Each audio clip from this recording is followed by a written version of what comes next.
Anthony Joshua did this interview with Complex News a couple days ago. And in this interview, he said that the longer his rivals leave it before fighting him, and he's talking about Tyson Fury and Deontay Wilder, the worse it's going to be for them, because he says that he's going to continue to improve, and he believes that Fury and Wilder may have plateaued at this point because they've been boxing as professionals for much longer than he has. They've both had more fights than he's had, particularly Deontay Wilder. And he thinks that they've both reached their ceiling, possibly. Now, I don't know if that's true or not, but what I will say is this: some fighters reach their ceiling more quickly than others.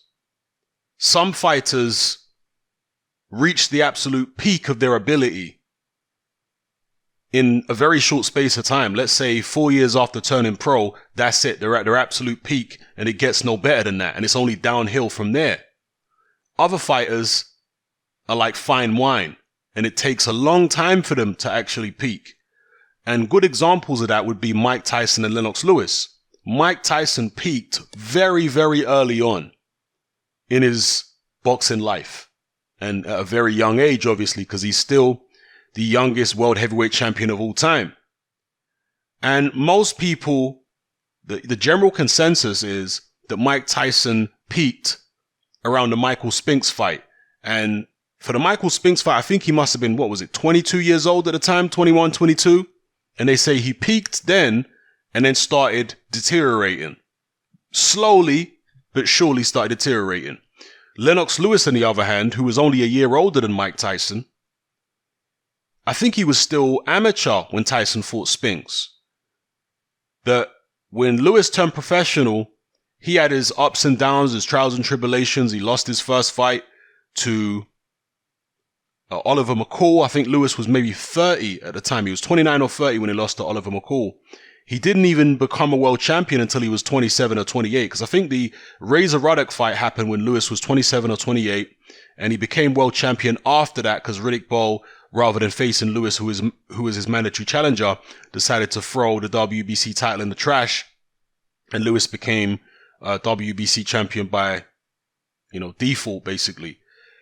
But Lewis wasn't at his peak then. He might have been at his athletic peak when he fought Razor Ruddock when he was in his late 20s. But he certainly wasn't at his technical peak or his mental peak, etc. That came much later. So you got a guy in Mike Tyson whose peak was like 21, 22, and a guy in Lennox Lewis who still hadn't reached his peak when he was 27, and these guys are only a year apart in age.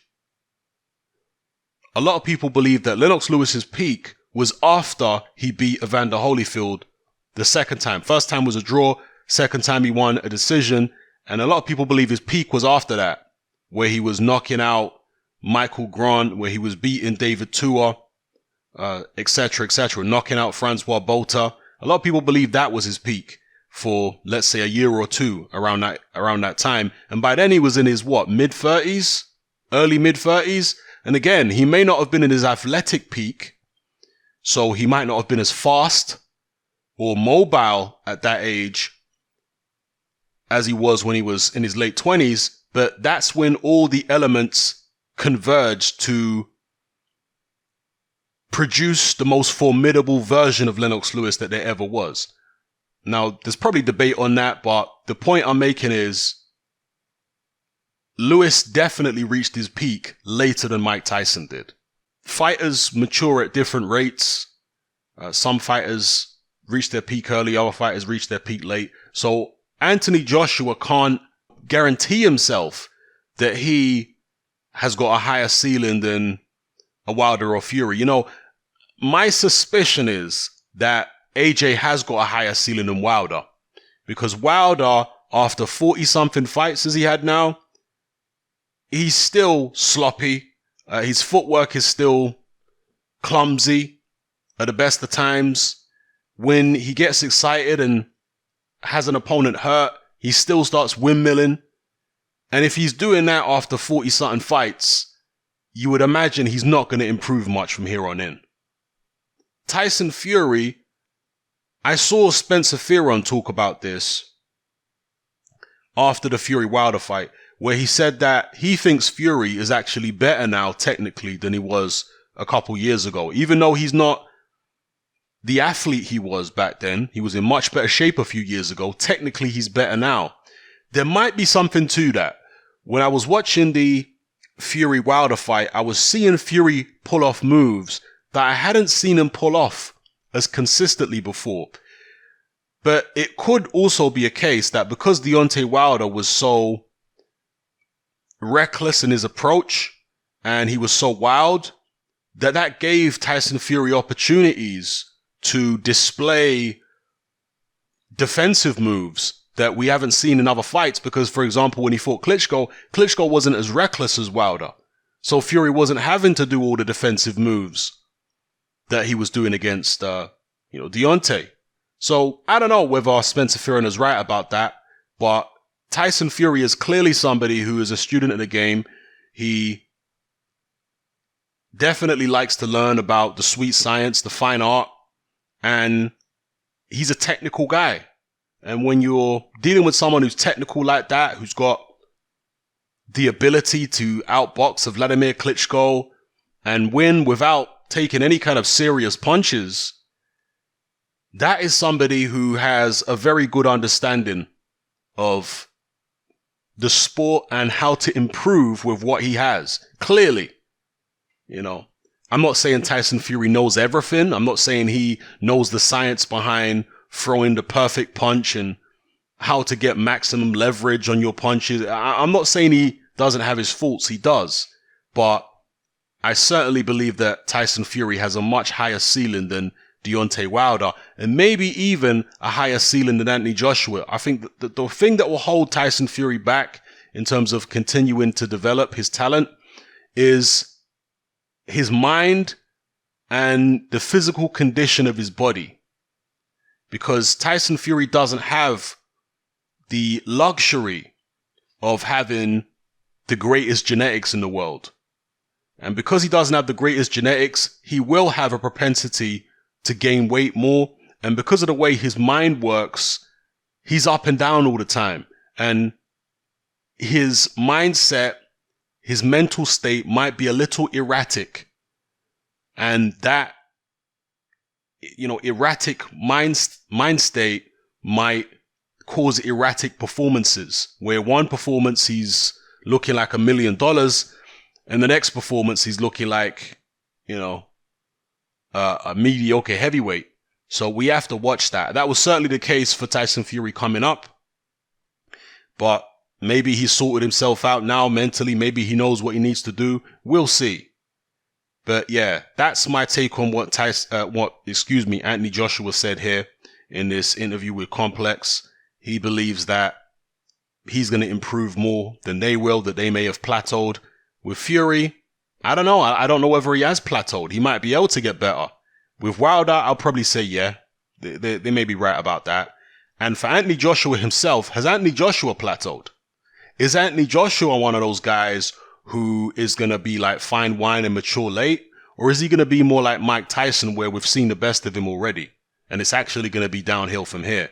I saw hints of improvement and experimentation with different techniques in the Alexander Povetkin fight. And I've also seen a little bit of it in some of his recent training footage, where he's been trying to shed that stiff robotic stance that he has and be a little looser in his shoulders, dropping his left hand and all that kind of business, which would be dangerous, to be honest, against the Deontay Wilder, dropping your left hand like that. That's how you get clipped.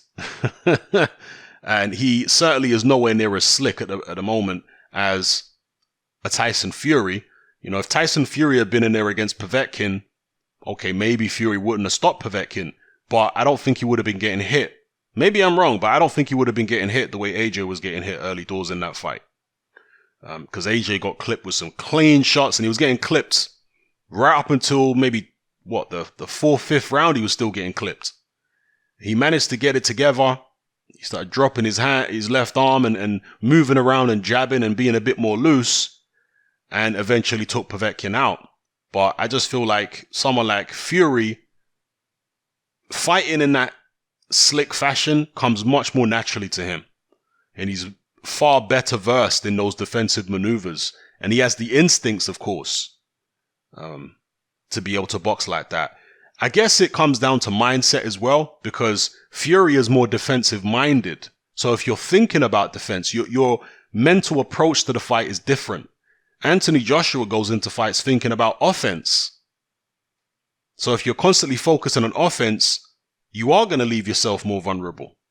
Whereas Fury is thinking about defense first, and after he's made you miss, then he's making you pay. Whereas Anthony Joshua's thinking, I'm going to hit you first. Be first. You hear that in the gyms coming up.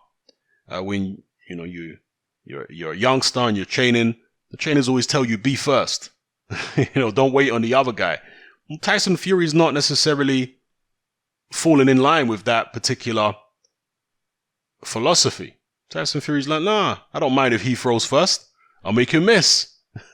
And keep making him miss and keep making him miss until he gets tired, then I'll make him pay. So, anyway, let me know what you guys think about this in the comment section below. Does Anthony Joshua have more time on his hands? Is his peak further away than Fury or Wilder's? Or doesn't it work like that? Is it just a case where different fighters peak sooner than others? Let me know what you think in the comment section below. It's Satman, I'm out. Join me on Patreon. I upload a minimum of 2 podcasts every single week, covering a wide variety of controversial topics, as well as live stream Q&A sessions. Take a look on screen right now at some of the podcasts I've produced so far. For just $3 a month, the equivalent of about £2 a month, you get access to all my new podcasts and my entire back catalogue of past podcasts, including my popular Confessions of a Nightclub Bouncer series. You can listen on your computer or on your smartphone or tablet by downloading the Patreon app from the Google Play Store or the App Store for free. The Patreon app also allows you to download each podcast in MP3. For less than the price of a cup of coffee, you get access to dozens of hours of exclusive content. It's easy to sign up, there's no contract, and you can cancel at any time. So come and join our community of free and critical thinkers by signing up with me here on Patreon today.